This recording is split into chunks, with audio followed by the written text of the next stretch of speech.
नमस्कार मित्रों, आपका स्वागत है way to business class channel पे। आज हम एक अभूतपूर्व पर्सनालिटी से मिलने जा रहे हैं जिनका नाम है डॉक्टर सोमनाथ श्रृंगारे जी।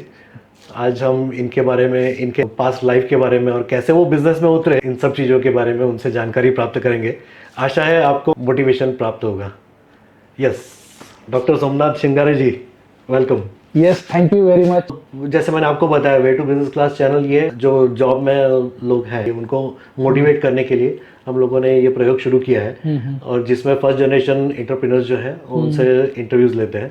ओके। तो आपका जो बिजनेस स्टोरी है वो बहुत इंटरेस्टिंग लगी और इसलिए आज वो इसमें शामिल करने जा रहे हैं।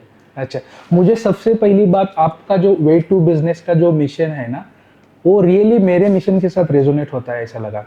बिकॉज मुझे भी हमेशा लगता है जॉब मांगने वालों की जगह जॉब देने वाले की फौज खड़ी करनी चाहिए हम लोगों ने। Because we want more job creators. क्योंकि हम लोग जो एमएसएमई बिजनेस ओनर्स है वो अपना जो गवर्नमेंट का जीडीपी है उसके 35% हम लोग कंट्रीब्यूट करते हैं। So I am really on a mission, मतलब अभी मेरा एज अ बिजनेस कोच जो मिशन है, so I want to help 1 lakh plus MSME business owners to automate their businesses. Because क्या होता है, बहुत सारे बिजनेसेस आते हैं और बहुत सारे बिजनेसमैन जो है बिजनेस में जब आते हैं तो वो बाय चॉइस नहीं आते, बहुत बार वो बाय चांस आते हैं। मतलब मैंने ऐसे भी देखा है कि बहुत सारे लोग ऐसे हैं कि कहीं जॉब नहीं मिल रहा है तो चलो कुछ बिजनेस करते हैं। तो बिजनेस ऐसे नहीं करना चाहिए, बिजनेस हमेशा बाय चॉइस करना चाहिए। अपना खुद का पैशन क्या है उसके अलोंग हम लोगों ने करना चाहिए। और बिजनेस आइडिया ढूंढते समय भी एक्चुअली हम लोगों ने उसका यूएसपी क्या है वो सब स्टडी करके बिजनेस में आना चाहिए। सो अब मेरा भी ये मिशन है। इसमें शुरुआत करते समय सबसे पहले हम जानना चाहेंगे आपका लाइन ऑफ बिजनेस क्या क्या है। आप सिर्फ एक बिजनेस नहीं कर रहे, मल्टीपल बिजनेसेस हैं। Yes yes. तो कौन कौन से बिजनेस हैं और थोड़ा सा उसके बारे में ब्रीफ करेंगे क्या? Okay okay fine. सो मैं एक्चुअली 2019 में बिजनेस में आया था। तो बिजनेस में आने के पहले I am a mechanical engineer by qualification. 2006 में मेरा इंजीनियरिंग पास आउट हो गया। उसके बाद 2006 से लेके 2019 तक मैंने कॉर्पोरेट में जॉब किया। And one good thing with me that कि I was into a sales department. So हमेशा सेल्स ये कोई भी बिजनेस का स्टार्टिंग पॉइंट होता है, तो मेरे बारे में वो अच्छा रहा। सो 2019 में, मतलब 2006 से लेकर 2019 तक 13 साल तक जॉब करने के बाद मुझे हमेशा लगता था कि यार मुझे बिजनेस करना चाहिए। Because I am from very humble background family. मतलब आपके माता पिता किसान? मतलब वो लोग किसी और के फार्म में जॉब, मतलब जस्ट रोजमदारी से जाते थे। सो मुझे हमेशा लगता था कि यार ठीक है, मैं इतने हम्बल बैकग्राउंड से आ गया, fortunately I have become engineer. उसके बाद 13 साल मैंने कॉर्पोरेट में जॉब किया। सो मेरा अच्छा खासा जॉब चल रहा था। बट हमेशा दिमाग में ये रहता था कि यार जिस सोसाइटी से मैं आया हूँ उनके लिए actually what I am doing. मतलब सी क्या होता है, आप यदि जॉब में रहते हैं तो आपका बहुत सारा लिमिटेशन रहता है। कोई आदमी यदि खुद जॉब करता है ना तो ज्यादा से ज्यादा वो अपनी खुद की फैमिली का पेट भर सकता है, उससे ज्यादा नहीं कर सकता। यदि आपको रियली सोसाइटी को कुछ वापस देना है, if you want to contribute for the social cause, then आपको बिजनेस में आना ही है। तो 2017-18 से मेरे दिमाग में हमेशा आता था कि यार मुझे बिजनेस में कुछ करना है या सोसाइटी के लिए कुछ करना है। तो मेरे पास गाड़ी था, घर था, मेरे सारे ईएमआई वगैरह मैंने नील किए थे। तो मुझे हमेशा लगता था कि अभी मुझे बिजनेस में आना चाहिए। Then I decided to do something for the farmers, being from the farmers family. तो किसान जो है उनके लिए कुछ करना चाहिए। तो बहुत सारे किसान ऐसे हैं कि वो बहुत सारी फसल आती है बट उनको वैल्यू एडिशन कुछ नहीं करते, प्रोसेसिंग नहीं करते। तो मैंने सोचा कि हम लोग इंजीनियरिंग कुछ प्रोसेस प्लांट्स या कोई प्रोजेक्ट्स बनाएंगे। Then I decided the crop as a sugar cane. अच्छा। या तो मैंने ये सोचा कि यार शुगर केन को जो प्रोसेस करके हम लोग आगे क्या कर सकते हैं। I am being from Solapur, so western part of the जो महाराष्ट्र है, so it is having sugar cane and Yes, some it is other known for the sugarcane industry. right.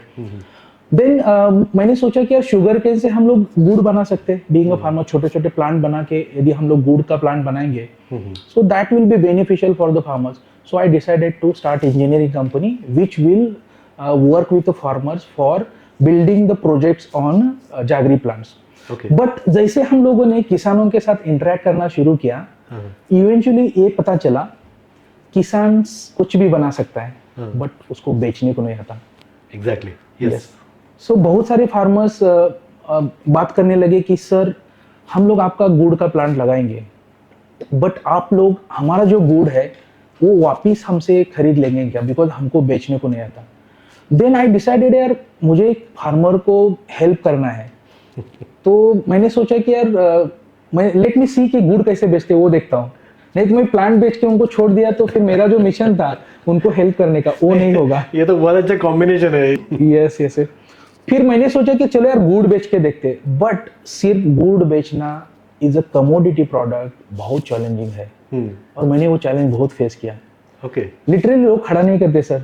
आप मार्केट यार्ड में जाओ, वहाँ पे जो लोग बैठे हैं गुड़ खरीदने वाले, वो किसान कोई जाता है मुझे गुड़ बेचना है तो उसको पहले इंसल्ट करते हैं, आपको क्या पता है गुड़ कैसा होता है, क्या होता है। और लिटरली 1-2-4 रुपए के मार्जिन में किसान को मैं कुछ हेल्प नहीं कर पाता था। मेरा इंटेंशन क्लियर था, मुझे किसान को हेल्प करना है। तो मैंने प्लांट लगाने का सोचा। उसमें मुझे फिर आगे जाके पता चला प्लांट लगाना कोई बड़ी बात नहीं है, गुड़ बेचने को नहीं आता। फिर आगे जाके पता चला यार गुड़ बेचना आसान नहीं है, वैल्यू एडिशन करना पड़ेगा। तो मैंने वो जो थ्रेड है वो छोड़ा नहीं है, मैंने वो थ्रेड पकड़ के रखा। एंड देन बहुत सारा एनालिसिस करने के बाद मुझे पता चला कि यार गुड़ का जो कंजम्पशन है ये बढ़ाना है आपको, तो आपको शुगर के साथ कॉम्पीट करना है। देन शुगर का जो कंजम्पशन है मेजरली चाय में होता है। Then we decided to make a jaggery tea के प्रीमिक्सेस बनाने का सोचा। तो उसके बाद उसके ऊपर R&D वगैरह करके हम लोगों ने गुड़ की चाय के प्रीमिक्सेस बनाई। बट मुझे एक्चुअली किसानों के साथ काम करना है तो मुझे लार्जर लेवल पे काम करना था। ये जो गुड़ का चाय है उसको हम लोग लार्जर मार्केट में बेचेंगे ऐसा डिसाइड किया। बट ये बात है 2019 की। तो उस टाइम गुड़ की चाय was known for the villagers. City में लोग भूल गए थे कि गुड़ की चाय भी बनती है वगैरह। तो उस टाइम एक्चुअली हम लोगों ने कुछ अमृततुल्य ब्रांड थे उनको अप्रोच किया कि यार आप क्या करो, आपके पास अमृततुल्य चाय तो है, तो आप आपके प्रोडक्ट लिस्ट में हमारी गुड़ की चाय ऐड करो एंड हम लोग आपको बैकअप करेंगे। बट होता है सर, आप कोई नई चीज करते हैं तो आपको चैलेंजेस तो आती है।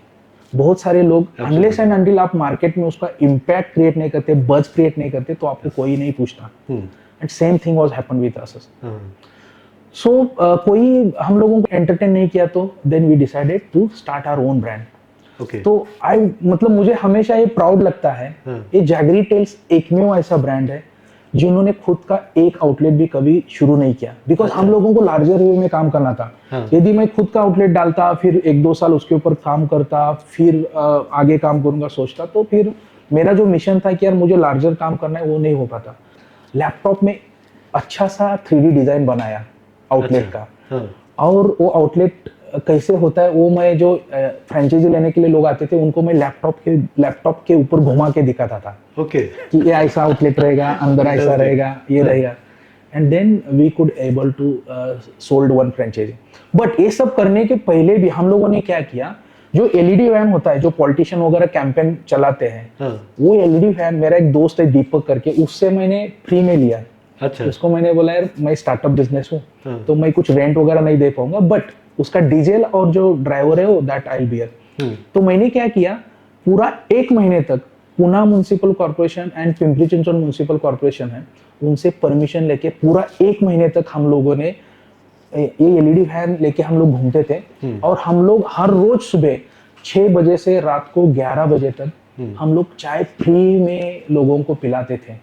और जस्ट फीडबैक लेते थे। कितने दिनों तक ये चलता रहा? पूरा 30 डेज, 1 महीने का पूरा कैंपेन था सर। बिकॉज क्या होता था, एज अ कंपनी और एज अ ब्रांड हम लोग खुद तो आउटलेट नहीं डालने जा रहे थे। तो मेरा इंटेंशन एकदम क्लियर था, मेरे से जो फ्रेंचाइजी ले रहा है उसको भी मुझे रिस्क में नहीं डालने का। तो मतलब एक आधा आउटलेट चला के काम जो आप 1 साल तक करते थे वो काम हम लोगों ने 1 महीने में किया। बिकॉज हम लोग स्केल में कर रहे थे, हम लोग फ्री में दे रहे थे। तो हर रोज कम से कम 10-20 हजार लोगों को फ्री में चाय पिलाते थे। अरे बाप रे। Yes, and it went for 30 days. तो जब हम लोगों को कस्टमर के फीडबैक आए, देन हमारा डेयरिंग हो गया कि चलो हम लोग अभी फ्रेंचाइजी ओपन कर सकते थे। तो हम लोगों ने वो रिस्क मिटिगेशन और रिस्क एनालिसिस किया है, ऐसा नहीं है। एग्जैक्टली मुझे वही पूछना था कि आपने फिर उसमें क्या रिस्क एनालिसिस किया, मतलब कहाँ तक अपन चल सकते हैं, ऐसा कुछ? मेजरली क्या होता है, कोई भी फूड इंडस्ट्री में आपको काम करना है ना, जो कस्टमर्स है उनके टेस्ट वर्ड को सेटिस्फाई करना है। So that is the major challenge in food industry. एंड उसके बाद और क्या रहता है सर, ये चाय एक चीज ऐसी है, मतलब आप चाय पीने के पहले क्या खाया है उसके ऊपर भी चाय का टेस्ट वेरी होता है। आपने चाय पीने के पहले कोई तीखा चीज खाया तो आपको चाय फेंट लगेगा, हाँ, आपने चाय पीने के पहले मीठा चीज खाया तो आपको बोलेगा चाय बहुत मीठा है। हाँ। So that also we cannot control. So initially we used to get lot of complaints. So you're master of tea. Yeah. Okay. So initially बहुत सारे complaints आते थे कस्टमर से कि अरे कस्टमर बोला चाय बहुत मीठा है, वही दिन को कोई कस्टमर बोल के गया कि चाय बहुत स्वीट है या बहुत फेंट है। हाँ, सो जनरली हम लोग उसको डिटेल एनालिसिस जब करने गए ना, then we came to conclusion कि यार कोई आदमी कुछ खाता है तो फिर हम लोगों ने फिर हमारे जो फ्रेंचाइजी वाले हैं उनको भी उसमें ट्रेन किया कि यदि कोई बोलता है कि चाय बहुत मीठा है तो उसको पूछने का, सर आपने चाय पीने के पहले कुछ मीठा खाया है क्या? देन हाँ वो बोलते थे हाँ यार खाया है। देन फिर वो अंडरस्टैंडिंग, आपको क्या है कस्टमर को you have to make him understand. Correct. And हम लोग जब आप लोग जब साइंटिफिकली कोई कस्टमर को सही से उसको रूट कॉज एनालिसिस करते हैं ना तो कस्टमर सेटिस्फाई हो जाता है। बट आपका इंटेंशन बहुत प्योर होना चाहिए। आपका इंटेंशन यही होना चाहिए कि मुझे सर्व करना है, मुझे कस्टमर को सेटिस्फाई करना है। ओके। सो दैट इंटेंशन हम लोग हमेशा हमारे जो फ्रेंचाइजी है उनमें उनके ब्रेन में उड़ाते थे। We used to program their brain. Okay. आपके कोई भाई बहन? मुझे 2 सिस्टर्स और मेरा एक छोटा भाई है। So we are 4। बिजनेस में है या वो जॉब कर रहे हैं? नहीं, अभी कैसे मेरे सिस्टर लोग वगैरह वो मेरे से बड़े हैं तो वो बहुत छोटे थे उस टाइम शादी, और मेरा भाई जो है वो मेरे से छोटा है। So I came to Pune, मैंने इंजीनियरिंग किया तो फिर मैंने उसको भी लाया, उसको इंजीनियरिंग किया। So now we both are into business. So he is again a mechanical engineer? या he is also mechanical. Fantastic. वो लोग लेजर एंग्रेविंग मशीन्स है, स्पेशल पर्पस मशीन्स वो बनाते हैं। अच्छा, बढ़िया। और फिर आपकी शादी कब हुई? 2012 में मेरी शादी हो गई। हाँ हाँ। और मेरा बेटा भी एक्चुअली मेरी मार्च में शादी हो गई और 31 दिसंबर को मेरा पहला बेटा हो गया। अरे वाह। सो आई हैव 2 किड्स, हाँ हाँ। एक बेटा और एक बेटी है। और उनके भी कुछ लाइफ के गोल्स होंगे बच्चों के? Yes sir. सो एक्चुअली हम लोगों ने क्या किया, मेरा जो बेटा है now he is 12 years old. Okay. तो 1-1.5 साल पहले उसने क्या किया, ही वाज प्लेइंग क्रिकेट। मतलब जब वो 7-8 साल का था तब से वो क्रिकेट खेल रहा था। तो उसने क्या किया, 1.5-2 साल पहले उसने मुझे पूछा कि पापा व्हाट डू यू डू? तो मैंने बोला बिजनेस करता हूँ। तो उसने पूछा कि आप बिजनेस करने के लिए क्या करते हैं? तो मैंने बोला क्या करता हूँ? आप अलग अलग बिजनेस कोच के पास जाते हैं, बिजनेस कैसा करने का सीखते हैं और 24 घंटा आप उसी में रहते हैं कि यार मैं बिजनेस कैसा बढ़ाऊँ, मैं स्ट्रेटेजी क्या करूँ, मैं और क्या नया सीखूँ। तो उसने मुझे पूछा कि पापा मैं क्या करता हूँ, मुझे क्या बनना है? तो मैंने बोला तुझे क्रिकेटर बनना है। तो उसने बोला कि पापा फिर मैं स्कूल में क्यों जाता हूँ? क्रिकेटर बनना है तो स्कूल में जाना जरूरी है क्या? तो मैंने बोला सो आई वाज मतलब मम। देन ही सेड कि सी मुझे क्रिकेटर बनना है तो मुझे आपसे परमिशन चाहिए, मैं स्कूल नहीं जाऊंगा, मुझे 1-1.5 साल दीजिए, मुझे 100% क्रिकेट में देने दीजिए। Then we decided to send him to the cricket only. So अभी उसका स्कूल में एडमिशन वगैरह है but he only go for the exams. Okay. So he wanted to be a Indian cricketer Fantastic. And I am 100% sure वो बनेगा, because अभी इस as में ना सर वो हर रोज रात को गोल लिखे बिना सोता नहीं है। अच्छा। डेली वो मैनिफेस्ट करता है, विजुलाइज करता है। So he know the science, power of brain, कि हम लोग ब्रेन का यूज करके कैसे हम लोग चीजें अट्रैक्ट कर सकते हैं। Fantastic. तो किस ईयर में आपने बिजनेस स्टार्ट करने का सोचा? मेरे दिमाग में एक्चुअली 2017-18 से आ रहा था। सो 2019 में मैंने शुरू किया। मतलब शादी होने के 6-7 साल बाद? यस। तो फैमिली से सपोर्ट कैसा रहा, पेरेंट्स से, वाइफ से? I am really grateful to my wife, उसने बहुत सपोर्ट किया। ओके। बिकॉज उसको पता था ही इज द पर्सन जो चीज हाथ में लेता है उसको सक्सेस करता है। बट मेरे parents were not with me, my father and mother were very unhappy जब मैंने डिसाइड किया जॉब छोड़ने का। ओके। तो मेरे फादर तो हमेशा बोलते थे कि यार पागल लड़का है। इतना अच्छा जॉब था, 15-20 लाख का पैकेज था, इतना अच्छा पोजीशन था और फिर एक जॉब छोड़ के चाय बेच रहा है। बट हम लोगों ने ना जब मेरा जो फ्रेंचाइजी है ना, मेरा खुद का जो गांव है सांगोला, उधर जब वो फ्रेंचाइजी का ओपनिंग हो रहा था तो उस टाइम उन्होंने देखा कि मतलब लोग जब फ्रेंचाइजी लेते हैं उसका ओपनिंग रहता है तो कितना रिस्पेक्ट रहता है क्या। And he was also on the stage. Okay. So that time he was really like crying. On the top of the world. क्योंकि बेटे के अचीवमेंट से अब पिता को सबसे ज्यादा खुशी मिलती यस है। Yes yes I think that is really good. या ओके, तो मतलब थोड़े बहुत चैलेंजेस, मतलब पेरेंट्स से थोड़े बहुत चैलेंजेस हुए रहेंगे स्टार्टिंग में। फिर आपने फंडिंग का कैसे मैनेज किया? क्योंकि कैसा है कि बिजनेस स्टार्ट करते समय अपने को फंड्स की जरूरत पड़ती है। सर मेरे हिसाब से ना फंडिंग लगता है ये माइंडसेट है। हम्म, हमेशा क्या करना चाहिए, आप जब बिजनेस में आते हैं, कोई भी बिजनेस में आते हैं, सो मैं अभी एज अ बिजनेस कोच भी मैं काम करता हूँ, बिकॉज मैं 2019 में मैं बिजनेस में आया, बट लिटरली 2022-23 तक मैंने मेरा बिजनेस ऑटोमेट किया था। सो पिछले 1.5-2 साल से मैं हमेशा सोचता था, बिकॉज बहुत सारे लोग मेरे पास आके बैठते थे कि सर आप इतना फ्री कैसे रहते हैं, आप एग्जैक्टली क्या करते हैं बिजनेस में।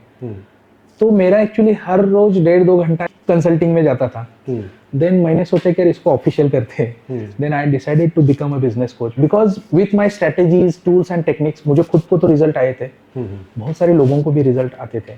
तो बहुत सारे लोग अनऑफिशियली पूछते भी थे कि सर आपका कुछ फीस वगैरह रहेगा तो भी बता दो। बट क्या होता है, जब तक आप कोई चीज उसको फॉर्मली नहीं करते हैं तो उसको आप ये नहीं कर सकते। तो देन पिछले 1.5-2 साल से मेरे दिमाग में चल रहा था कि यार एज अ बिजनेस कोच मुझे काम करना है, तो कैसे करना चाहिए, क्या करना चाहिए। बट अगेन मेरा जो करंट बिजनेस है उसमें मैंने खुद पूरा ऑटोमेट करके I was working as a CEO. तो even in business coaching also मुझे अगेन सेल्फ एम्प्लॉयड नहीं बनने का था। ओके। देन मेरा कोचिंग का जो करियर है वो शुरू करने के लिए मैंने थोड़ा टाइम लिया, and I am really grateful to have mentors like Blair Singer जैसे मेंटर्स मुझे मिले। तो ये जो मेंटर्स है, इन्होंने बड़े बड़े जो भी रिनाउंड कोचेस है इंडिया में या वर्ल्ड वाइड, उनको ट्रेनिंग दिया है। So he is having almost 40 years of experience as a master और ट्रेनर ऑफ द ट्रेनर। उनको बहुत सारे लोग मैजिशियन भी बोलते हैं। तो उन्होंने मुझे हमेशा दिमाग में एक चीज डाला, वो मुझे बहुत पसंद आया। उन्होंने क्या बोला, यदि आपको कोचिंग में काम करना है, don't focus on the shiny objects, okay, focus on the results, give maximum value. तो वो चीज मुझे बहुत पसंद आया, जो मैं खुद भी बिलीव करता हूँ। तो फिर मैंने ऐसे करके फिर एज अ बिजनेस कोच भी जर्नी शुरू किया है। Okay, yes yes. फैंटास्टिक। तो मैं एक इम्पॉर्टेंट क्वेश्चन पूछना चाहूँगा, शायद हमारे व्यूवर्स के लिए भी वो बेनिफिशियल रहेगा कि जब अपन बहुत सक्सेसफुली अपन अपना जॉब कर रहे होते हैं, उसके बाद फिर अपन बिजनेस स्टार्ट करते हैं। बिजनेस स्टार्ट करने के बाद 0 ईयर, 2 ईयर एंड 4 ईयर में अपन अपना सेल्फ एनालिसिस करते हैं कि whether I did the right choice और I was good at the previous job. तो ऐसा कुछ आपने किया क्या, और अगर किया तो फिर वो आपका असेसमेंट कैसा था? एक्चुअली मेरे हिसाब से क्या है कि आप बिजनेस में आते समय ना प्रॉपरली आपने कौन सी इंडस्ट्री में आ रहे हैं, उसमें कुछ आप इनोवेशन ला रहे हैं क्या नहीं ला रहे। सो अभी क्या है, जो बिजनेसेस इनोवेशन या कोई ब्रेक थ्रू चीजें लेके आएंगे ना, तो उनको ही मतलब ये है। अदरवाइज बहुत सारे लोग क्या करते हैं, सर मेरा भाई ये बिजनेस कर रहा है, मेरा मामा का बेटा ये बिजनेस कर रहा है करके बिजनेस में आते हैं। तो उसको हम लोग क्या बोलते हैं कि रेड ओशियन, ऑलरेडी उस उधर मतलब प्राइस वॉर चल रहा है, रेड मतलब पूरा ये चल रहा है, और उसमें फिर आप लोग वो बैटल में आके फिर ऑलरेडी 100 लोग है और फिर आप आके 101 नंबर का कंपनी करोगे, तो उसमें नहीं आना चाहिए। So I always suggest and recommend the upcoming और aspiring entrepreneurs, so find the right opportunity, market में गैप क्या है उसका स्टडी करो, और उसमें कुछ तो यूएसपी लाओ, और उस हिसाब से आप यदि बिजनेस में आएंगे तो आपको फेल्योर नहीं होगा। Okay, great. So okay, now I have a few set of questions. What is the priority for you, business और फैमिली? सी, जब मैं बिजनेस शुरू किया था तो मेरे लिए business was the priority, but eventually business को with help of team, systems, SOP, जब हम उसको ऑटोमेट करते हैं और बिजनेस को as a passive income convert करते हैं, मतलब बिजनेस मेरे हिसाब से बिजनेस क्या है, बिजनेस की डेफिनेशन मेरे हिसाब से ये है, business is the commercial activity which should be taken care by your team by referring the standard operating procedures, and it should run on your behalf. If Fantastic. that is the activity you are doing, that is the business. Okay. तो हमेशा जब आप business में आते हैं तो आपको business को प्रायोरिटी देना पड़ता है, बट फाइनली हर एक का गोल रहता है यार कि मुझे मेरे फैमिली के साथ क्वालिटी टाइम स्पेंड करना है, तो that I have achieved already. Okay, great. Thank you. So next question is, how do you look at the business? Is it revenue generation or personality development? So business is really a personality development, because हमेशा क्या रहता है, आप जब business में आते हैं ना, लोग आपको बाय करते हैं, प्रोडक्ट को नहीं. पहले आपको बाय करते हैं, आपके विजन को बाय करते हैं, आपके वैल्यूज को बाय करते हैं. सो आपको ओवरऑल 360 डिग्री में खुद को डेवलप करना है. एंड और एक चीज है सर, आपकी कंपनी जो है ना, आपका मिरर इमेज रहता है. सो एज अ बिजनेस ओनर आपको खुद के ऊपर बहुत काम करना पड़ता है. Very nice. जॉब में जब रहते तो अलग चीज रहता है सर, क्योंकि आप किसी एक बड़े कंपनी के टैग के अंडर काम करते हैं, और उस टाइम यदि आपको लगता है कि मैं बहुत बेस्ट परफॉर्मर था, मैं बिजनेस में भी सेम रहूंगा, ऐसा नहीं है सर. आपको जब आपका मतलब कोई मंत्री भी उसकी कुर्सी जब निकल जाती है तो उसको कोई पूछता नहीं है. सेम चीज है सर, जॉब छोड़ते हैं बड़ी पोजीशन पे, मतलब बहुत सारी कंपनी के बड़ा सीईओ भी जब जॉब छोड़ता है बिजनेस में आता है ना, तो again he has to start from the scratch. Definitely उसका जो नॉलेज है 15-20 साल का वो यूटिलाइज कर सकता है, but same thing is like that. Perfect. So what do you prefer, growing business with loan or without loan? मैं हमेशा इसमें बिलीव करता हूँ, बिजनेस आप विदाउट लोन ही शुरू करना चाहिए. Okay. बिकॉज क्या होता है सर, हमेशा ना आप लिमिटेड रिस्क और लिमिटेड लाइबिलिटी के साथ जब बिजनेस शुरू करते हैं ना, तो आपका बिजनेस मॉडल स्लिम ट्रिम होना चाहिए, एकदम लाइट एसेट मॉडल होना चाहिए. और मैं हमेशा प्रेफर करता हूँ, आप जब भी कोई बिजनेस में आना चाहता है ना, initially he should come into the trading business. Initially trading करना चाहिए, किसी और से माल ले लो, किसी और को बेचो, एक वॉल्यूम बिल्ड करो, एक कैपेसिटी बिल्ड होने के बाद आप फिर रिवर्स इंजीनियरिंग या रिवर्स इंटीग्रेशन करके आप मैन्युफैक्चरिंग में जा सकते हैं. Okay. But I prefer to start business without loan only. My wife will be very happy with your answer. Thank you. So next question is, how much is too much in terms of profit? See, इसमें मेरा कहना ये है कि जब आप business को automate करके चलाते हैं और आप खुद उसमें कुछ ज़्यादा ये नहीं दे रहे, आप जस्ट स्ट्रेटेजिकली मतलब दिन में 20-30 मिनट एक डैशबोर्ड देखने के लिए टाइम देते, तो मेरे हिसाब से मतलब टू मच ऐसा कुछ भी नहीं है.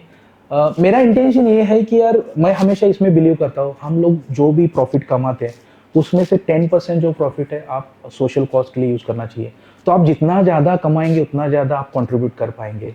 सो there is no limit in the profit making. Nice. Okay, thank you.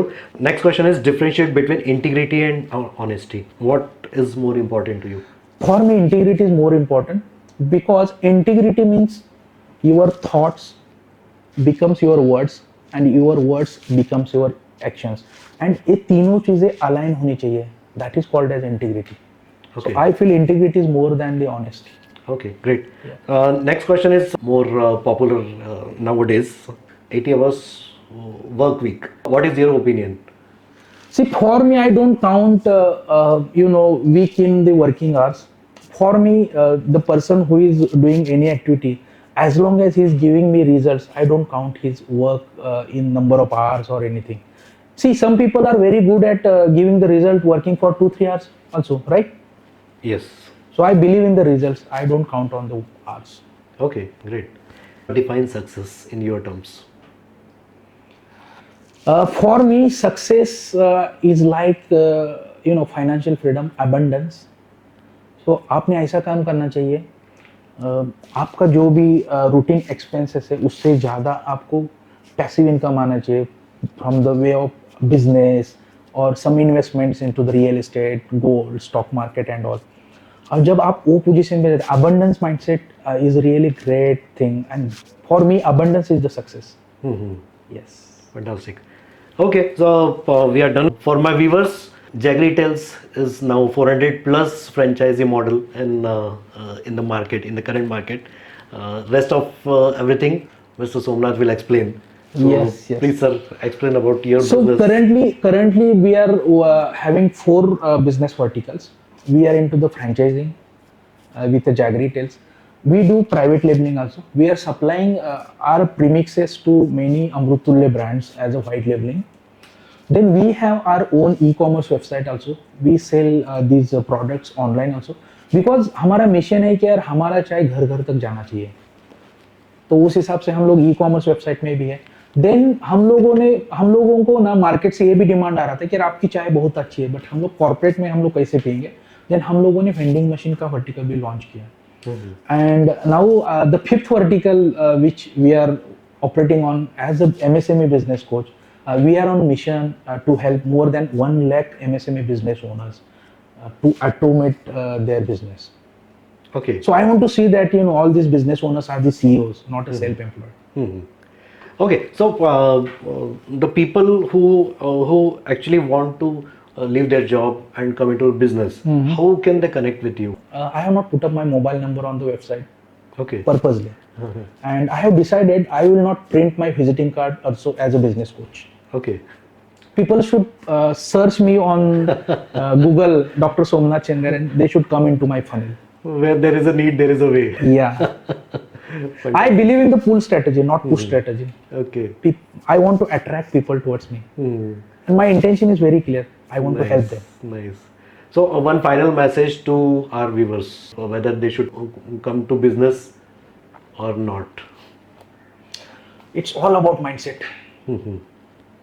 And in business, Pareto principle applies. 80% mindset, 20% skill set. So I feel that if you want to come into the business, you have to work on your mindset. And mind is very powerful. What we think, we can achieve with the help of affirmation, visualization, gratitude. It's possible. Anything you can do it. Yes. Fantastic, Dr. Somnath Chingare. Thank you very much for your time. Thank you so much.